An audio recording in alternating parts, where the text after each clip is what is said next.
avec ton expérience, c'est quoi les grosses erreurs que tu vois dans des gars qui débutent en vente, des entrepreneurs débutants?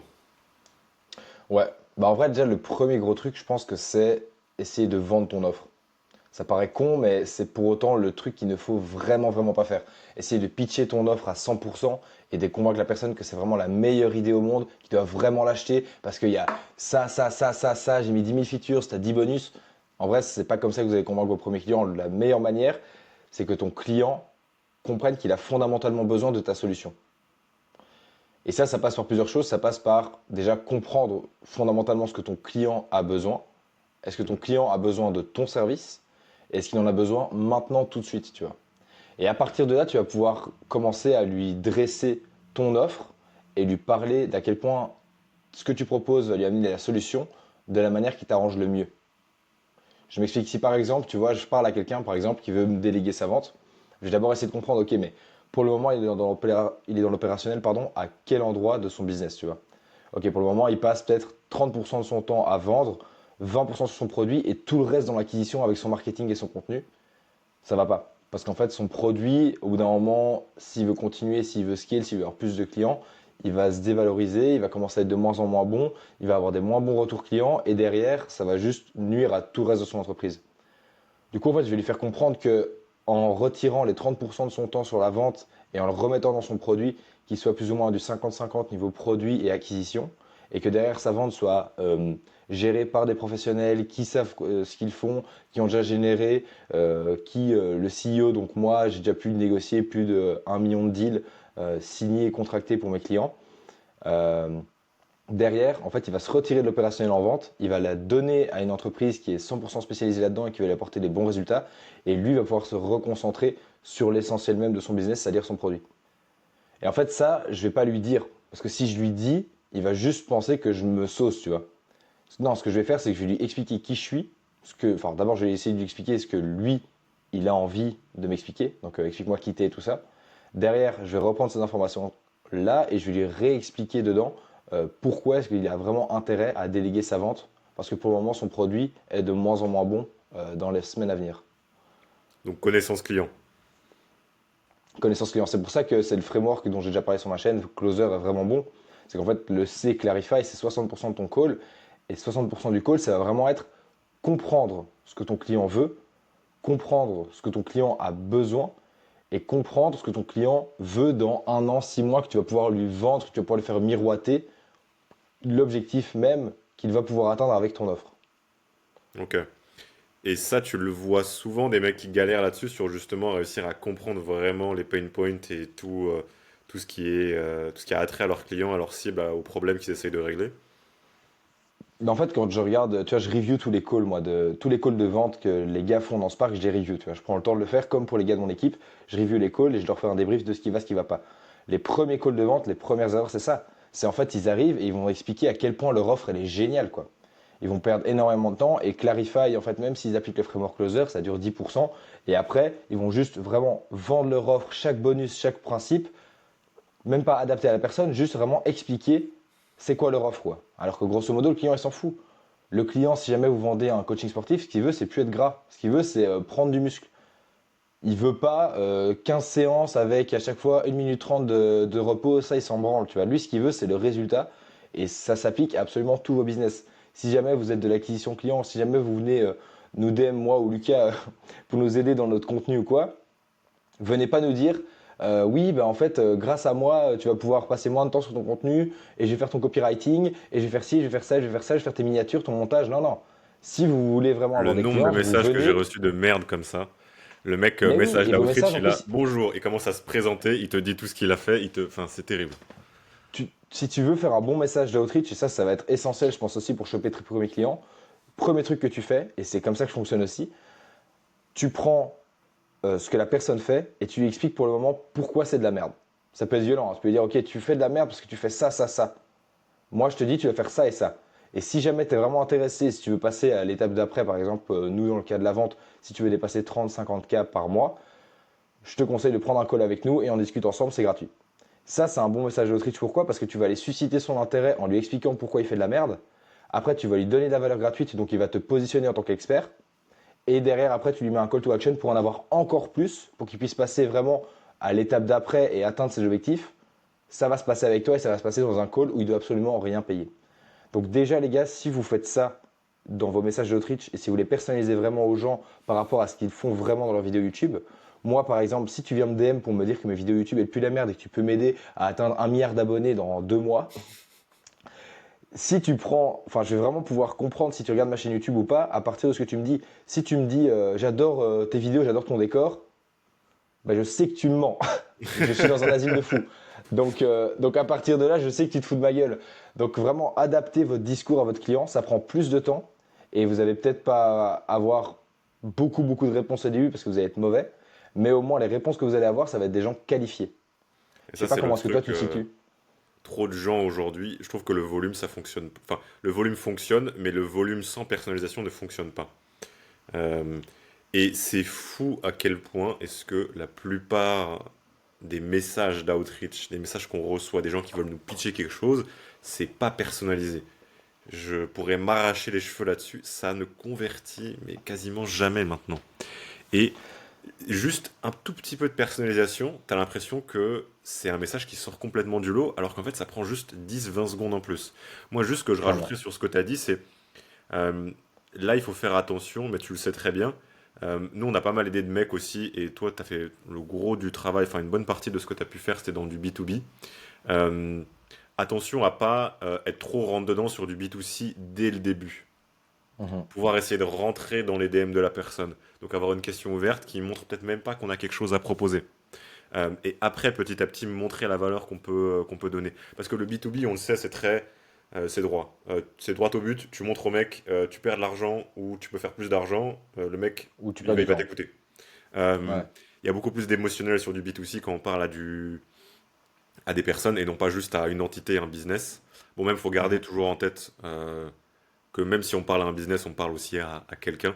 Et c'est pour ça, et d'ailleurs, c'est un point qui est vachement important. Quand tu fais des écoles de marketing ou j'en sais rien, on te dit, bah, il y a des achats qui sont émotionnels, il y en a qui sont rationnels. Quasiment tous Tous les les achats achats sont sont émotionnels. émotionnels. Tous. Et en général, on va utiliser justement parfois des features ou des choses qui sont plus rationnelles pour pouvoir essayer de se convaincre nous-mêmes de notre choix émotionnel. Et donc, il faut Bah toujours gars, c'est garder ça en clair. tête. Quand on se fait niquer à acheter un iPhone 2000 balles alors que on Ah non, pourrait mais techniquement, pour avoir exact, et c'est encore la preuve qu'on s'en branle des features. Pourquoi est-ce que tout le monde achète un iPhone au lieu d'acheter un Xiaomi, ce que vous voulez, un OnePlus ou quoi? Les OnePlus, les Xiaomi, tout ça, ils ont exactement les mêmes fonctionnalités qu'Apple, mais c'est pas Apple. Donc en fait, tu vois, derrière, tu es là, ouais, mais c'est pas Apple. En fait, si on était vraiment, et même dans le business, si on était fondamentalement, j'ai une ambulance qui passe, ça régale, si on était vraiment à chaque fois hyper rationnel dans tout ce qu'on faisait, on ferait pas ça et on travaillerait déjà sûrement pas ensemble. Parce qu'en fait, comment est-ce qu'on s'est rencontrés? C'est toi qui m'as envoyé un message d'Autriche hyper générique et puis après on a commencé à discuter tout ça. Si j'avais été rationnel et si j'avais vraiment, je m'étais dit, ouais, mais en fait, il a rien à m'apporter, je m'en fous. Enfin, tu vois, mhm. enfin, parce que les premiers messages c'était juste, tu vois, juste de l'échange quoi. Et Ouais. si ça avait été 100% rationnel, il n'y avait eu aucun humain derrière, je m'étais pas juste dit, en vrai, vas-y, je suis curieux, et puis il a l'air sympa, et sa voix, elle est sympa à écouter en vocal ou quoi, bah derrière, en fait, il n'y aurait pas eu ça, il n'y aurait pas eu Spark, il n'y aurait pas eu plein de choses. Et donc, je pense que même dans le B2B, c'est que de l'émotionnel pour moi, et le rationnel vient juste avec la preuve que tu vas amener derrière. Ouais, complètement. Et si on va sur quelque chose de vraiment plus presque terre à terre, si aujourd'hui tu devais donner un peu une checklist, tu vois, des étapes, un mec qui est justement dans ses débuts entrepreneuriaux, on va dire qu'il a un business, on va prendre le business le plus générique du monde, c'est un coach sportif, il est bon à la Ok. salle, il se dit, bon bah je vais proposer je vais aider des gens là-dessus, aider les gens à prendre du muscle et à perdre du poids, ou peu importe l'offre. Aujourd'hui, il est dans ses débuts entrepreneuriaux, il a déjà peut-être envoyé quelques messages, il a un début d'offre, il se renseigne en ligne. Qu'est-ce que toi, tu lui conseillerais si juste tu avais 2-3 minutes à lui parler sur OK, concentre-toi là-dessus, essaye de faire ça, et une sorte de checklist pour ce mec. Mhm. Ouais, moi je lui dirais déjà de un, il est obligé de faire du contenu, même en dehors de la vente. Tu vois, je lui dirais fais du contenu de bonne qualité et mets en avant surtout ton expertise. Mets pas en avant des vidéos drôles. Enfin, tu peux le faire si jamais ça ressemble à ton avatar client, si ça ressemble à toi et les gens avec qui tu veux travailler. Mais ça ne doit pas être l'essentiel. L'essentiel, ça va être les transformations que tu fais. Deuxièmement, ton contenu va être basé sur quoi? Il va être basé donc sur tes réalisations. Tu vas prendre des gars gratuitement ou des gars de ton entourage gratuitement ou des gars de ton entourage, je leur dis ouais, tu me payes ce que tu veux à la fin des 2 ou 3 mois. Et comme ça, tu vas pouvoir te faire une base de clients saine, des gens de confiance et des gens avec qui tu as vraiment envie d'avoir des résultats et que eux aussi ont vraiment envie d'avoir des résultats. Derrière, tu vas pouvoir avoir énormément de valeur à délivrer, où tu vas pouvoir faire des cas clients. Tu leur montres, OK, ce mec-là, il a perdu 8 kilos de gras en 2 mois parce qu'il a fait ça, ça et ça. Si tu ressembles à ça, viens dans mes DM. Le mec vient dans tes DM et après, tu commences à lui donner un maximum de valeur gratos. Vous échangez ensemble et surtout, tu te fais chier à prendre des calls de vente, même si les personnes ne sont pas qualifiées. Le volume, Parce le que tes calls volume, de le vente, ils volume. vont le volume et surtout, tu vas puer la merde au début, comme les mecs qui viennent vers toi pour aller à la salle, en fait, pour être bon à la salle. À la salle, personne n'est arrivé et a fait 100 kilos au DC, mais ça prend du temps et ça va être pareil pour toi avec tes calls de vente. Donc prends un maximum de calls de vente, même si c'est pour pitcher ton offre gratuitement, même si c'est pour expliquer à quel point tu es bon gratuitement, même si c'est pour juste pouvoir prendre du feedback et comprendre c'est quoi ton avatar client et qui sont les personnes qui voient ton contenu. Ça, c'est essentiel. Après, derrière, j'essaierai de aussi me positionner par rapport au marché. Ok, là, pour le moment, mon accompagnement, il ressemble à quoi? La concurrence, elle ressemble à quoi? Qui est dans la même niche que moi? Par exemple, si c'est les gens très skinny qui veulent prendre du muscle, ok, mais qui le fait pour le moment? Ou si c'est pour les obèses qui veulent perdre du poids, qui le fait pour le moment? Comment est-ce qu'ils se marketent? C'est quoi leur offre? C'est quoi leur prix? Et surtout, ces gars-là sont des références du marché, donc ils ont la permission de pricer 2, 3 fois plus que toi. Parce que pour le moment, toi, tu n'es personne et qu'on a tous ce truc de preuve sociale où on veut consommer chez des gens à qui on peut avoir confiance. Je veux dire, personne ne va acheter une voiture que tu as fabriquée avec du carton, tu vas aller chez un concessionnaire, tu vois. Et c'est exactement pareil. Tu dois te dire que toi, pour le moment, ta bagnole est en carton, via le contenu, via les expériences clients et via tout ce que tu vas pouvoir mettre en place, ta voiture elle va commencer à se pimper. Tu vas plus avoir un moteur qui fonctionne avec de la boue, ça va être avec de l'huile, ça va être avec de l'alcool, ça va être avec de l'essence, du diesel. Bref, tu dois step up ton business de la même manière qu'une voiture. Et surtout, tu dois être. Je pense que le vrai truc pour être bon en vente, c'est avoir confiance en soi et surtout être conscient de la valeur qu'on donne. Ouais, c'est un vrai truc. Le point que je trouve, et je pense que c'est important que les gens s'en rendent compte, cette confiance en soi et cette valeur, elle va aussi venir avec juste l'expérience. On peut réussir évidemment à se mettre dans une situation mentale dans laquelle on est plus à l'aise par rapport à cette vente, on est plus confiant, mais faut pas être non plus dans une illusion si on n'a jamais réussi à créer de résultats chez un client, on n'a jamais réussi à closer un client, on va pas forcément réussir à se convaincre nous-mêmes qu'on peut créer ce résultat. Il faut qu'on passe par cette phase qui est un peu chiante de syndrome de l'imposteur ou autre, et c'est pour ça qu'on conseille souvent de donner le plus de value possible et même travailler gratuitement, qui est juste en fait donner le plus de value parce que le ratio entre combien ça va coûter à la personne et combien on va lui donner, bah, il est fou ce ratio parce que ça lui coûte rien à part du temps. Et donc, on donne cette value gratuitement, ce qui baisse cette difficulté pour signer les premiers clients. Et après, on accumule justement ces répétitions. On commence à se dire, mais putain, en fait, je peux créer des transformations, je peux aider les gens, j'ai de la valeur à donner, j'arrive aussi à signer des clients. Et donc, Mhm. si je rebondis sur les conseils que tu as donnés, moi, je dirais de commencer, et c'est ce qu'on conseille souvent, warm outreach. Donc, audience chaude, les gens qu'on connaît. Ok, actuellement, dans ma liste de contacts, tous les gens que je connais, est-ce qu'il n'y a pas quelqu'un, est-ce qu'il n'y a pas des gens, il y a forcément des gens qui pourraient être intéressés par ce que j'ai à proposer. Je vais d'abord contacter ces gens. Je vais d'abord leur proposer. Et oui, c'est inconfortable, oui, c'est pas forcément agréable de pitcher les gens qu'on connaît.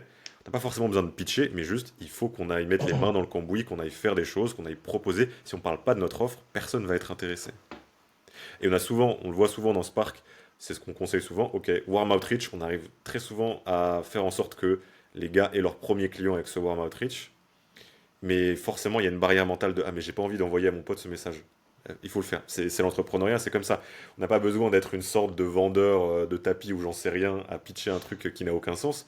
Mais si on a de la valeur à donner, bah en fait, on se doit, et c'est un point qui est important pour moi pour la vente.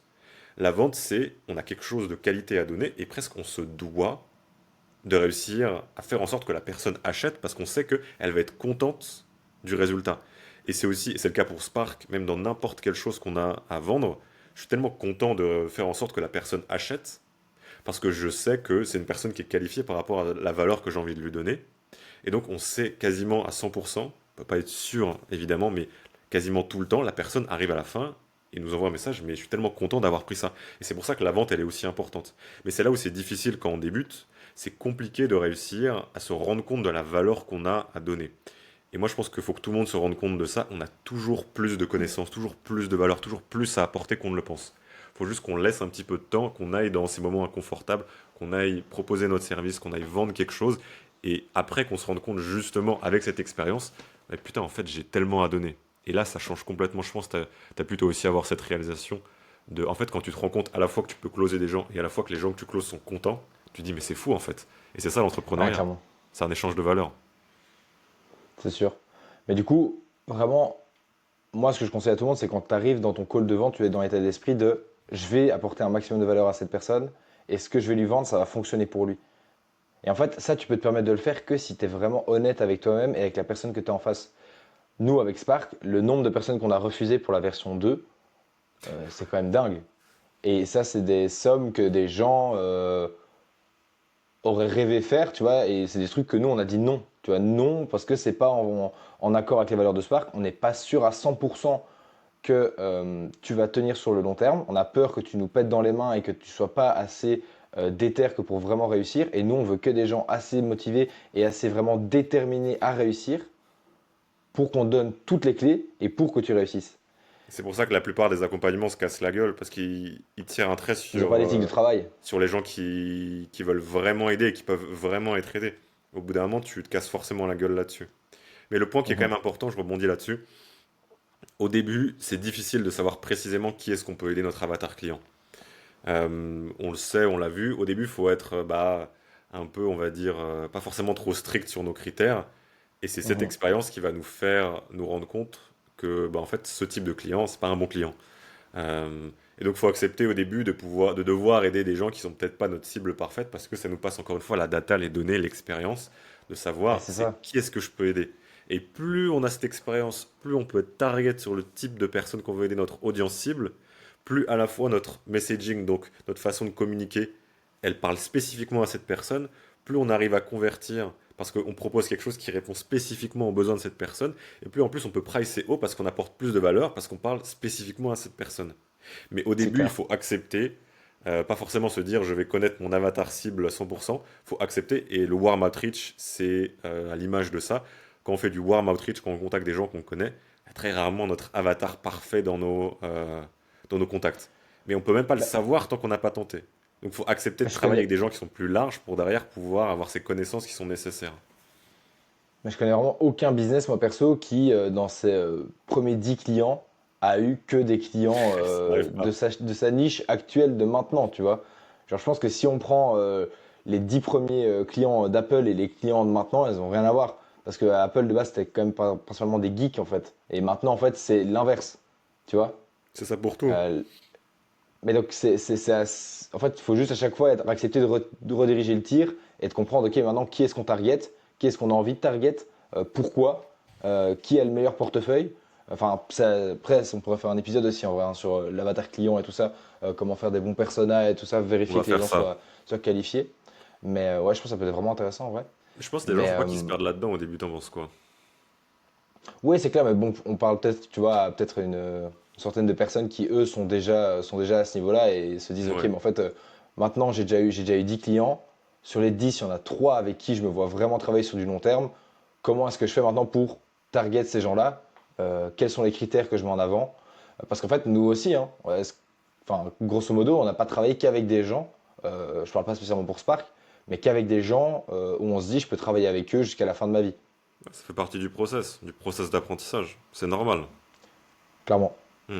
Et c'est pour ça que c'est important de après te dire, ok, maintenant, moi je suis focus sur les gens de tel âge, de tel âge, de tel âge, de tel âge. Mais là, on s'écarte un peu trop, je pense, de vraiment comment choper ses premiers clients. Ouais. Mais c'est juste que c'est Ouais, un sujet super, ce serait un sujet super pour un complet. autre podcast quand justement on veut scale un petit peu cette vente. Et là, je pense que tu auras énormément de choses à dire. Mais Mhm. bah, c'est vrai qu'une grosse partie de la vente, c'est on sait qui est-ce qu'on veut viser et on va juste voir où est-ce qu'ils sont et on parle spécifiquement à cette personne.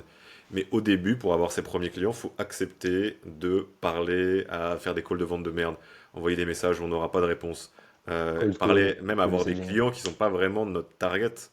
Et je Mhm. pense qu'il y a trop de gens, de gourous un peu de la vente qui te disent Quand tu débutes, il faut que tu saches exactement c'est quoi ton offre. Il faut que tu saches exactement c'est quoi ton avatar cible précisément, à quel jour il va faire ses courses, il mange où. Il faut que tu saches exactement tout ce que tu vas lui dire.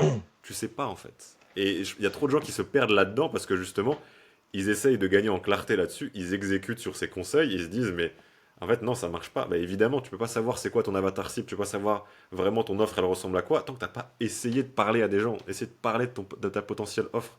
Et plus tu fais Clairement. ça, plus tu vas dans cette exécution, plus tu vas vite, plus tu progresses.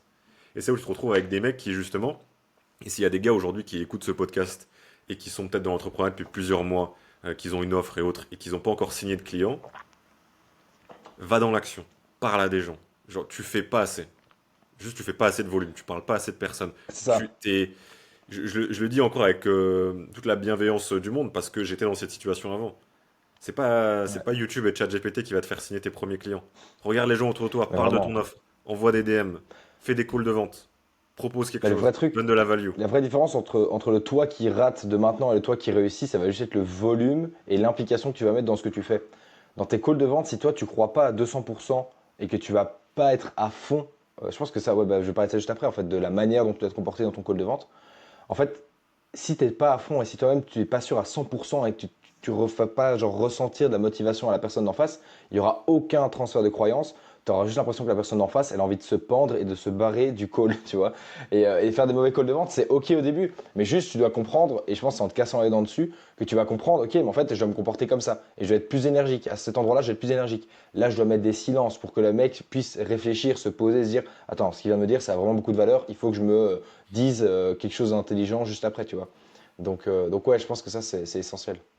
Mais en fait, c'est là où je pense que on pourrait partir dans une explication plus théorique de la vente quand on débute.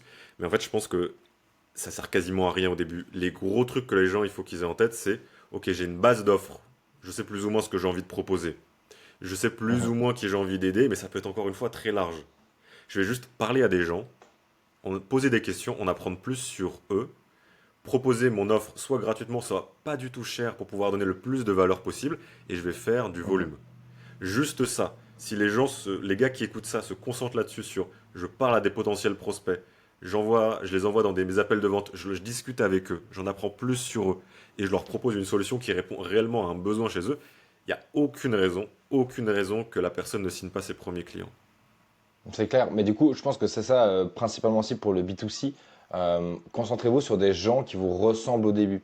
Je pense que si tu es coach sportif et Mm. que tu as fait toi-même une belle transformation physique, que tu passes d'un obèse à un mec juste musclé, ou tu passes d'un mec skinny à un mec musclé, si tu te concentres sur ton expérience personnelle, en fait, ce qui est bien, c'est que un ancien obèse sait ce que ça fait d'être obèse, un ancien skinny sait ce que ça fait d'être skinny. Il Ouais. sait les frustrations mentales que ça provoque, il sait à quel point c'est compliqué.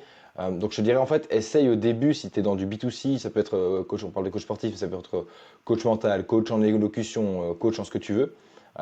Concentre-toi sur des gens qui te ressemblent, où tu sais exactement dans quelle phase de leur vie ils sont et comment est-ce qu'ils se sentent. Parce qu'en fait, si tu sais exactement que le mec se sent mal, il est genre, imaginons que tu targetes les lycéens obèses.